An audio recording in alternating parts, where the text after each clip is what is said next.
우리가 살면서 어려운 것 중에 하나가 인간 관계입니다.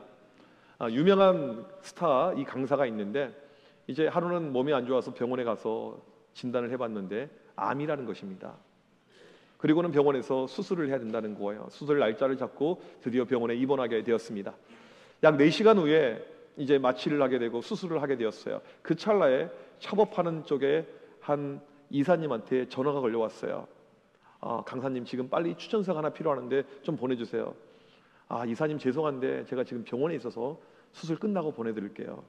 다시 한번 이분이 또 재촉을 하는 거예요. 아주 급한 겁니다. 우리 회사에 지금 빨리 급한 거니까 지금 빨리 좀 써주세요. 아니 제가 지금 수술을 합니다. 끝나고 보내드릴게요. 암 수술 하신 분들 계십니까? 이게 얼마나 사람의 마음을 떨리게 합니까? 내가 생사가 왔다 갔다 하는 그 순간이잖아요. 근데 상대방에서는 계속 추천서 이야기를 하고 있는 거예요. 안 된다고 힘들다고 이야기했더니 버럭 화를 내는 거예요. 안 된다는 겁니까? 화를 내는 거예요. 결국에 이분하고 관계를 정리했다라는 이야기를 듣게 되었습니다. 20대 후반에 한 여성이 12년 동안 친하게 지냈던 친구가 있는데 그 친구가 시집을 가게 되었습니다. 그리고는 꼭 이제 오라고 이야기를 했죠. 당연히 가야 되는 그런 자리죠. 그런데 결혼식 얼마 남겨놓고 빙판길에 넘어져서 이 다리를 다치게 되었어요. 기부스를 하고 병원에 입원해 있는데 도저히 안 될 것 같아요. 걸을 수가 없어요. 친구한테 연락해서 친구야 미안해 내가 못 갈 것 같아 라고 이야기했더니 꼭 와야 돼 그런 거예요. 하객들이 너무 없으니까 꼭 와달라고. 다리가 불편한데 병원에서 외출해가지고 환자복 위에 코트를 입고 결혼식에 가졌어요. 그리고 나서 1년 후에 본인 결혼식이 되었습니다. 그 친구는 왔게요 안 왔게요?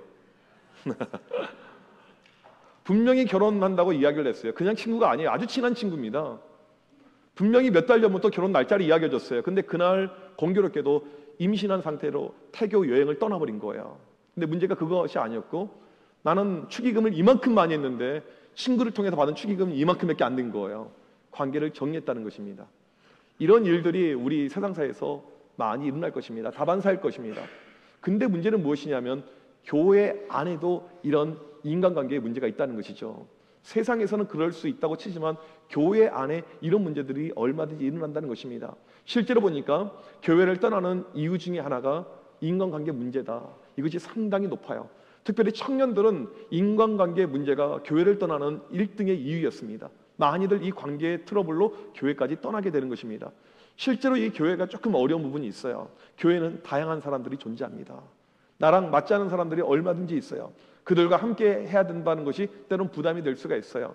또 교회는 뭐가 있습니까? 끼리끼리가 있어요. 끼리끼리는 꼭 나쁘다는 것이 아니고 친한 사람하고만 이야기해요. 여러분 지금 옆에 계신 분 친한 분들일 거라고요. 그러면 새로운 사람들은 좀 여기에 대한 부담감이 이렇게 느껴지게 됩니다. 또 교회에 뭐가 있습니까?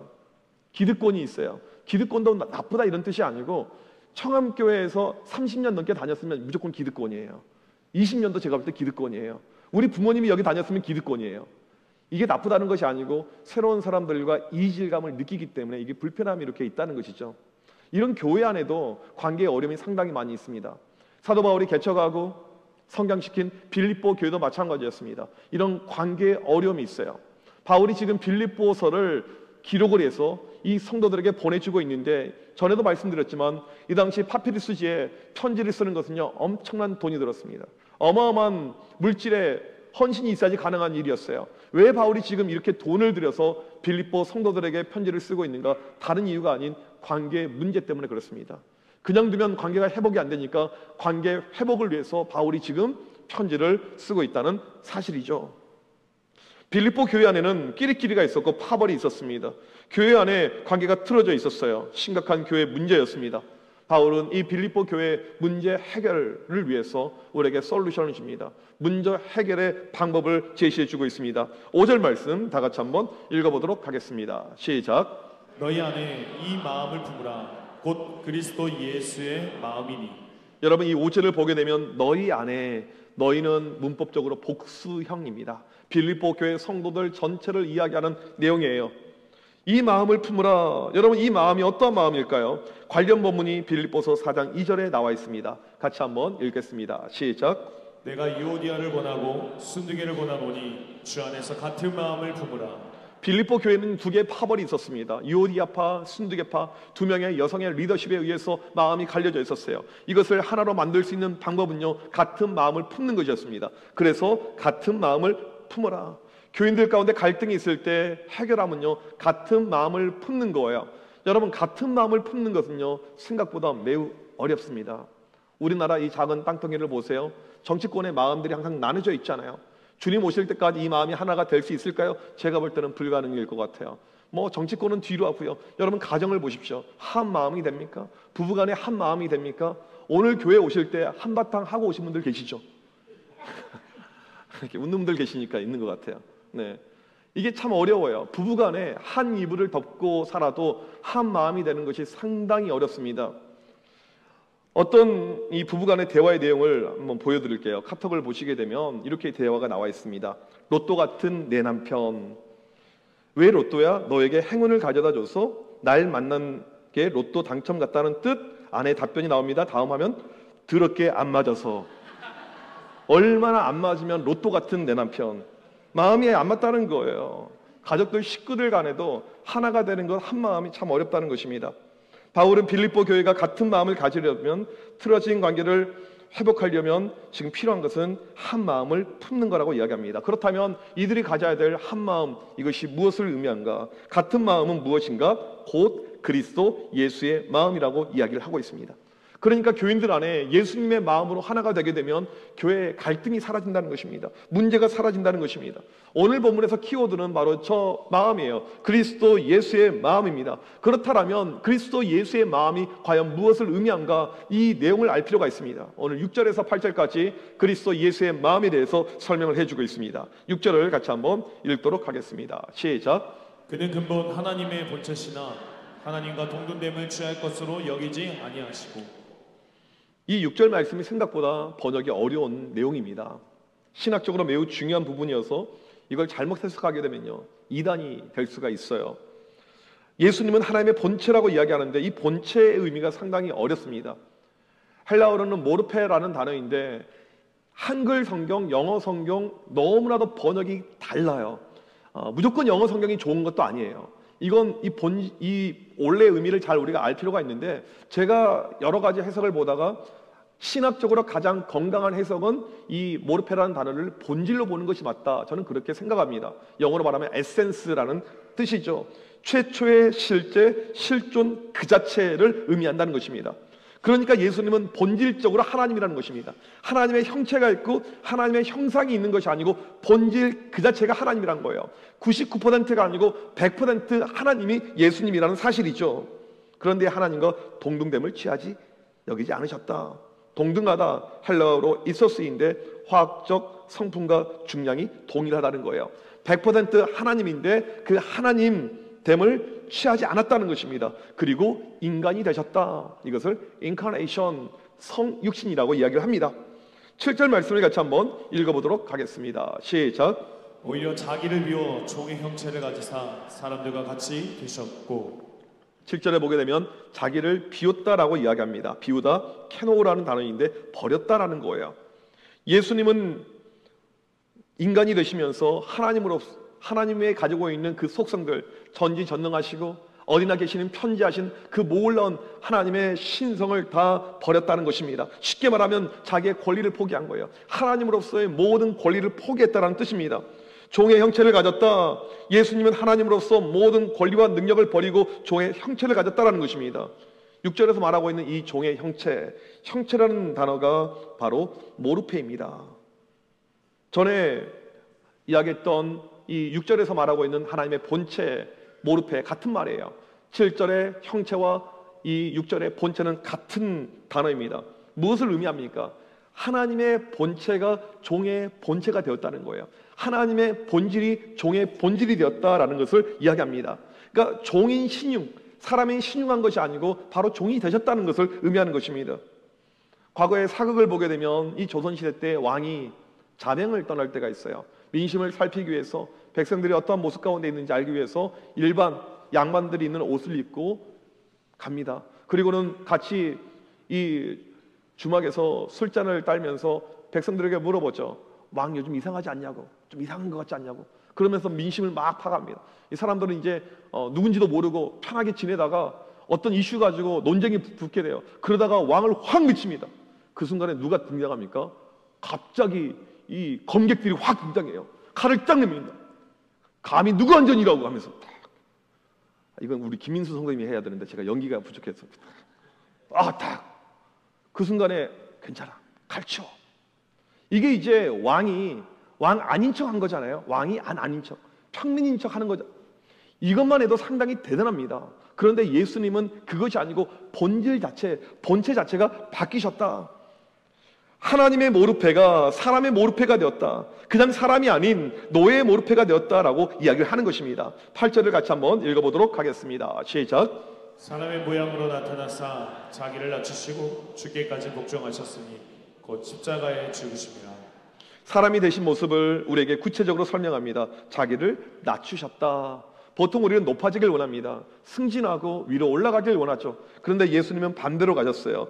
자기를 철저히 굴복하고 거부하고 희생했다라는 것입니다. 죽기까지 복종하여 십자가에서 돌아가시게 됩니다. 원래 십자가형은 페르시아에서 유래된 이 사형 제도입니다. 아무나 십자가형 가운데 페르시아 사람들이 못 박지 않았어요. 노예, 강도, 암살자, 반역자 이런 죄질이 나쁜 사형수들만 십자가에 못 박았습니다. 그리고 이게 로마에 넘어온 거예요. 로마 사람들 역시 아무에게 십자가형을 언도하지 않았습니다. 로마 시민권자는요 해당되지 않았어요. 다른 사람들 가운데 극악범만 이 십자가에 못 박아 죽게 했습니다. 지금 예수님의 낮아지심을 이야기하는데 십자가 극형수를 이야기합니다. 더 이상 낮아질 수 없는 그 낮아짐을 이야기합니다. 이런 도식이 가능해요. 화면을 보시게 되면 바로 하나님이 인간이 되셨고 인간이 노예가 되었고 노예 가운데 극형 죄수가 된 모습이 우리 예수님의 모습이라는 것입니다. 이러한 예수님의 마음을 한마디로 정의하면 겸손이라고 이야기할 수가 있습니다. 바울은 지금 빌립보 교회 교인들의 이 관계의 문제, 갈등의 문제를 해결하는 방법으로 예수님의 겸손을 닮으라라고 이야기합니다. 교인들 안에, 교회 안에 겸손만 있으면 관계에 문제가 생기지 않는다는 것을 이야기하고 있는 것입니다. 3절에서 이미 이야기했습니다. 다툼과 허용을 하지 말고 네 잘난 맛으로 살지 말고 교인들 가운데 네 잘났다라고 이야기하지 말고 나보다 남을 낮게 여겨라. 이런 겸손의 마음이 있으면 우리 가운데 갈등의 문제는 사라질 거라고 이야기를 하였습니다. 여러분 최근 우리 사회에 벌어지는 그 일들 가운데 하나가 갑질이죠. 갑질이 무엇입니까? 나는 높고 너는 낮아 이것이잖아요. 나는 나이가 많아 너는 어려 내가 높은 위치야 그러면서 막말을 하게 됩니다. 우리 청년들 가운데 알바를 이제 뛰었던 청년들에게 물어봤더니 80% 이상이 갑질의 경험이 있었다라고 이야기합니다. 이 갑질 당하게 되면 상당히 힘들죠. 식당에서 일하는데 어이 야 이렇게 이야기하는 것이 전부 다 갑질의 행위라고 이야기합니다. 요즘에 갑질들이 많아지니까 어떤 식당, 어떤 이 카페에는요 이런 문구가 붙어져 있다고 그래요. 화면을 보여주시게 되면요 이거예요. 반말로 주문하면 나도 반말로 주문받겠다고. 오죽하면 여러분 오죽하면 남의 집 귀한 자식 오죽하면 옛날에 이런 거 없었어요. 오죽하면 우리 청암교회 성도님들은 식당이나 카페나 편의점에서 우리 알바생들 보면 따뜻하게 맞아주시길 바랍니다. 또 따뜻하다고 너무 우리 딸 같아 이렇게 하지 마시고 존중해주고 존대해주시고 이건 교회 청년들 만날 때도 마찬가지예요. 그러면 멋진 어른이 될 수 있는 것이죠. 영화 킹스맨을 보게 되면 명대사가 나옵니다. Manners makes man. 매너가 사람을 만든다라는 것입니다. 매너가 여러분의 위치예요. 여러분의 존재입니다. 이런 글이 인터넷에 있더라고요. 우리의 온전한 품격을 위해서 우리의 좋은 관계를 위해서 하나님께서 우리 인간에게 3가지 손을 주셨다는 것입니다. 오른손, 왼손, 그 다음이 겸손. 참 누가 만들었는지 좋은 말인 것 같아요. 겸손을 우리에게 주셨다는 것입니다. 유명한 전도자 무디가 자주 인용한 말입니다. 믿음은 최고를 얻고 사랑은 최고를 이루나 겸손은 최고를 보존한다. 우리 가운데 있는 겸손을 보존하려면 최고를 보존하려면 겸손이 필요하다는 것입니다. 바울은 빌립보 교인들 인간관계 문제를 해결하기 위해서 예수님의 마음, 예수님의 겸손을 가지라고 이야기합니다. 하지만 우리 일상을 보게 되면 겸손하면 무엇인가 손해본 것 같아요. 겸손하면 무엇인가 내가 좀 약해 보이는 것 같습니다. 그런데 오늘 말씀 보게 되면 겸손할 때 우리에게 주시는 하나님의 놀라운 축복의 약속이 있습니다. 우리 말씀 9절과 11절을 같이 한번 읽어보도록 하겠습니다. 시작. 이름으로 하나님이 그를 지극히 높여 모든 이름 위에 뛰어난 이름을 주사 하늘에 있는 자들과 땅에 있는 자들과 땅 아래에 있는 자들로 모든 무릎을 예수의 이름에 꿇게 하시고 모든 입으로 예수 그리스도를 주라 시인하여 하나님 아버지께 영광을 돌리게 하셨느니라. 예수님은 하나님의 모르페였어요. 하나님의 본질이었는데 인간이 되셨습니다. 종이 되셨어요. 그가 이 죄수가 되었습니다. 가장 낮은 데까지 내려가셨죠. 그러자 하나님께서 예수님을 올려주셨습니다. 여러분, 겸손은요, 그 자체로 관계를 해결할 수 있는 축복이 우리에게 존재하는데 그것을 뛰어넘는 플러스 알파가 있다는 것입니다. 그게 바로 높아지심이에요. 9절에 보니까 하나님께서 예수님을 높여주시는데 지극히 높여줬다고 이야기하죠. 문법적으로 보게 되면 최상급이에요. 가장 높여준 거예요. 더 이상 올라갈 수 없는 데까지 올려주신 그 높아지심, 모든 이름에 뛰어난 이름, 최고의 이름을 주셨습니다. 하늘에 있는 자, 땅에 있는 자, 땅 아래에 있는 자, 쉽게 말하면 지옥에 있는 자들조차도 예수님께 무릎을 꿇고 주라고 부르게 되었습니다. 예수님이 낮아지셨더니, 가장 낮아지셨더니 하나님은 가장 높여주셨습니다. 무슨 뜻이냐면 우리 가운데 겸손하게 되면, 주님의 마음, 겸손의 마음이 우리 가운데 있게 되면 관계의 문제만 해결되는 것이 아니고 우리의 삶에 생각지 않은 축복의 역사가 임한다는 것입니다. 예수님의 마음을 품게 될 때, 그 마음을 가지고 살아가게 될 때 관계도 회복이 되고 하나님이 주신 놀라운 형통의 은혜, 축복의 은혜가 우리 가운데 일어난 것을 믿으시길 바랍니다. 빌립보 교회의 가장 큰 약점은요, 인간관계의 문제였습니다. 교인들 가운데 관계가 틀어져 있는 것, 바울이 솔루션으로, 해결의 방법으로 예수님의 마음, 겸손을 이야기를 하였습니다. 실은 이런 인간관계의 문제는 빌립보 교회만 있었던 것이 아니에요. 바울이 사역했던 다른 교회들도요, 실은 비슷한 류의 문제들이 있었습니다. 바울이 사역한 교회 가운데 두 번째로 오래 사역했던 고린도 교회가 있어요. 고린도 교회는 하나님의 놀라운 역사가 임했습니다. 이 고린도가 어떠한 도시입니까? 그 당시 풍요하고 문물이 넘쳐나고 상업의 최고의 도시, 죄악이 넘치는 그 땅에 복음의 역사가 임하고 많은 교인들이 성령의 충만을 체험하고 성령의 역사가 강력해서 고린도 전서를 보게 되면 은사가 나옵니다. 은사에 대한 설명이 나와요. 그만큼 역사가 컸습니다. 그런데 고린도 교회에 단점이 있어요. 그것은 교인들의 분열이었습니다. 하나 되지 못함이었어요. 저번에 4월 달에 우리는 이 고린도 교회를 직접 가봤죠. 물론 지금의 교회 모습하고 그때는 달라요. 지금은 복원해놓은 교회니까. 이 교회 사진을 보여주시면 이렇게 교회가 되어져 있습니다. 교회 들어가는 입구에 오른쪽에 말씀이 저렇게 하나 붙어 있어요. 헬라어라서 여러분들 눈에 안 들어오실 것입니다. 고린도전서 13장 말씀이에요. 고린도를 대표하는 말씀이 있죠. 고린도전서 13장이 어떠한 내용입니까? 사랑이잖아요. 사랑은 오래 참고, 사랑은 온유하며, 사랑은 시기하지 아니하며, 이 사랑에 대한 말씀이잖아요. 제가 이 고린도전서 13장 말씀을 거기서 보는 순간에 어떠한 마음이 들었냐면, 왜 사도 바울이 고린도전서 13장을 기록했을까? 왜 고린도전서 13장을 쓸 수밖에 없었을까? 교인들 가운데 갈등의 이슈가 너무나도 많아요. 능력은 있고 은사는 있고 체험은 있는데 사랑이 없는 거예요. 그러니까 이 교회 하나됨을 위해서 바울이 기록하게 된 것이 고린도전서 13장이라는 것입니다. 빌립보 교회 역시 마찬가지입니다. 다 좋았어요. 그런데 하나 되지 못했습니다. 그러니까 거기에 대한 솔루션으로 예수님의 마음을 가져라. 예수님의 마음이 필요하다. 지금 우리에게 다른 것이 필요한 것이 아니고 예수님의 마음만 있다면 우리 교회는 정말 좋은 교회가 될 것이다. 그렇게 이야기를 하고 있는 것입니다. 여러분, 우리가 왜 교회에서 상처받을까요?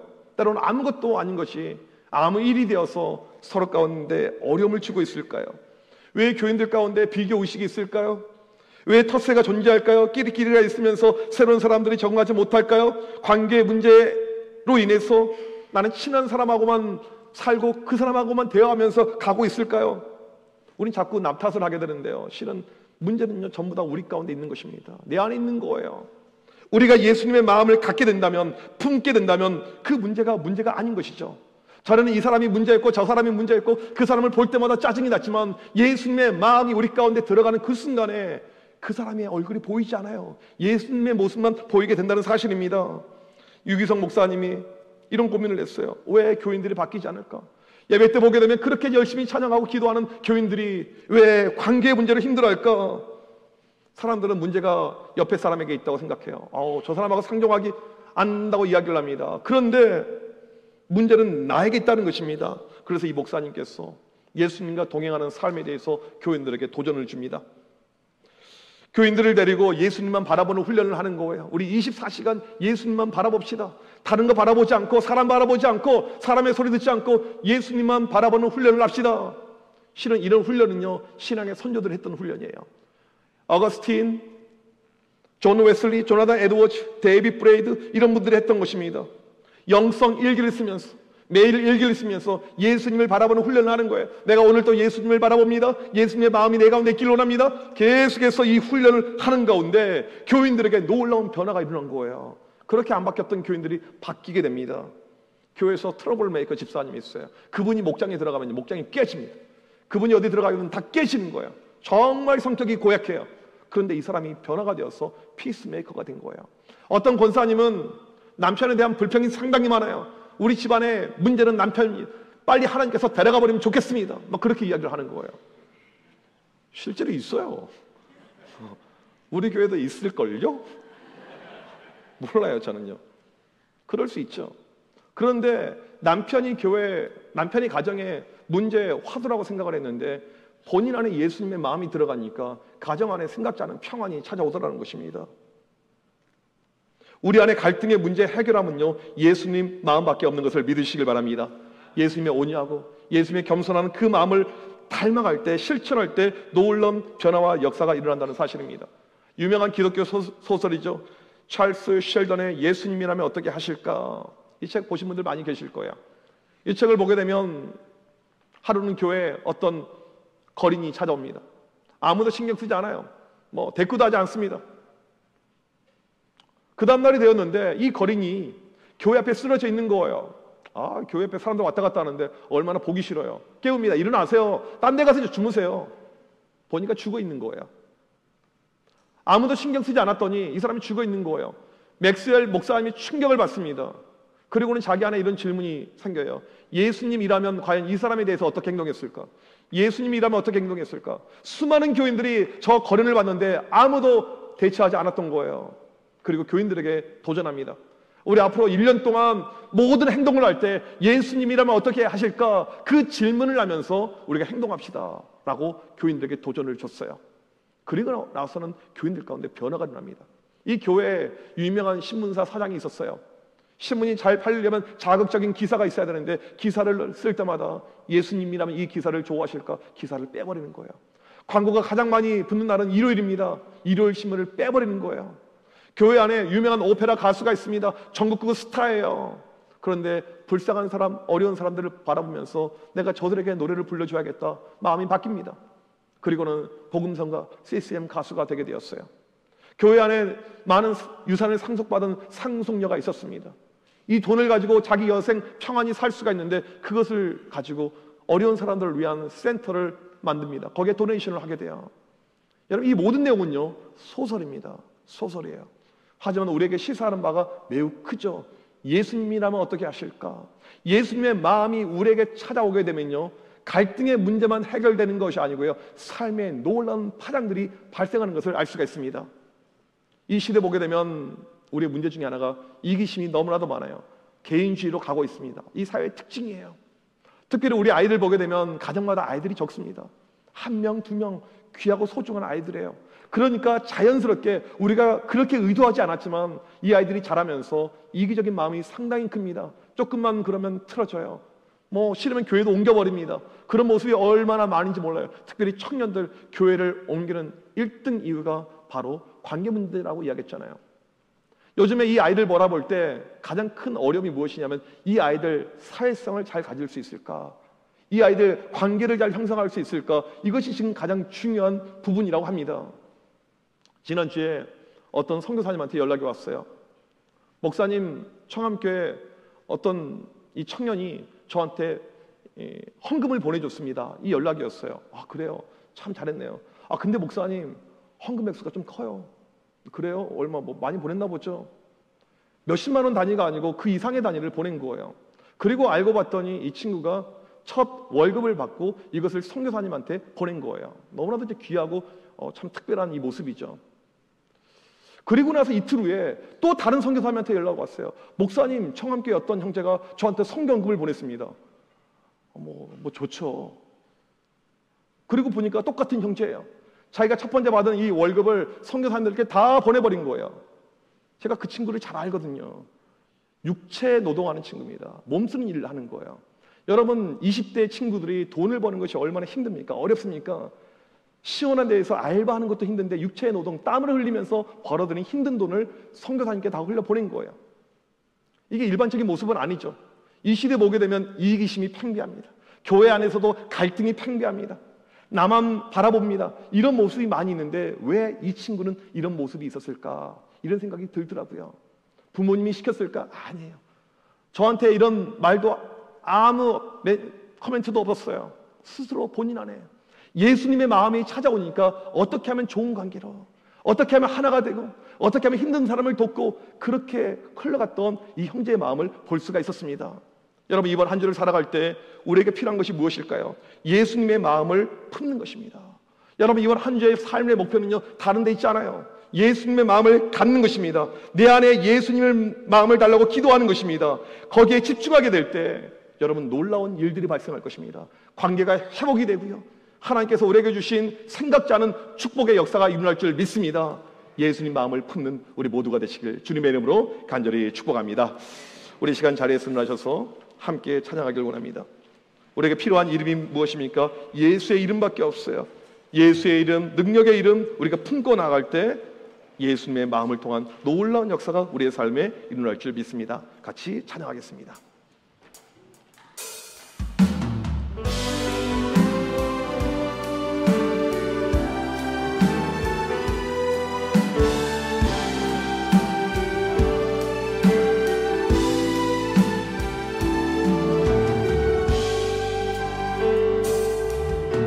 슬픈 마음 있는 자, 뭔가 영혼 없는 자, 누구든지 부르시오. 예수 이름 부르시오. 그 이름을 믿는 자, 그 이름을 부르는 자, 그가 어떤 사랑이든 구원하오. 다시 한번 고백합니다. 슬픈 마음 있는 자, 슬픈 마음 있는 자, 뭔가 영혼 없는 자, 누구든지 부르시오. 예수 이름 부르시오. 그 이름을 믿는 자, 그 이름을 부르는 자, 그가 어떤 사람이든 구원 얻으리. 예수 예수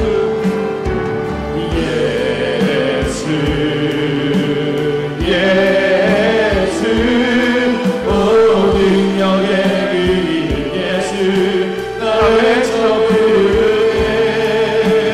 예수, 예수, 오 구원의 그 이름 예수, 나 외쳐 부르네. 예수 그리스도 은과 금 내게 없으나 나 가진 것 너에게 주니. 능력의 이름 예수라. 그 이름을 부르시오.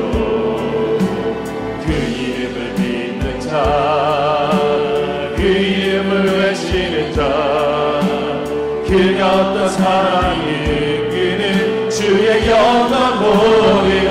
예수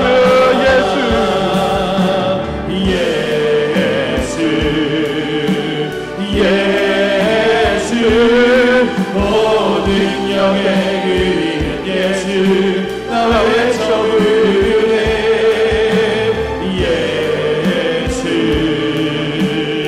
예수, 오 구원의 그 이름 예수, 나 외쳐 부르네. 예수 그리스도 난 예수로 예수로 나 예수로 예수로 증거하네. 나 예수로 증거하네. 나 예수로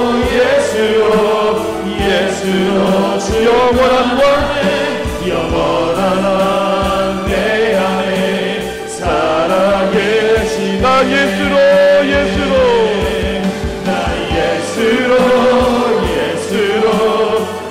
예수로 충만하네. 난 예수로 충만하네. 난 예수로 충만하네. 영원한 내 안에 살아계시네. 혹시 여러분 삶에 틀어진 관계들이 있습니까? 이 시간 간절히 기도할 때 예수의 이름이 능력이 있음을 믿습니다.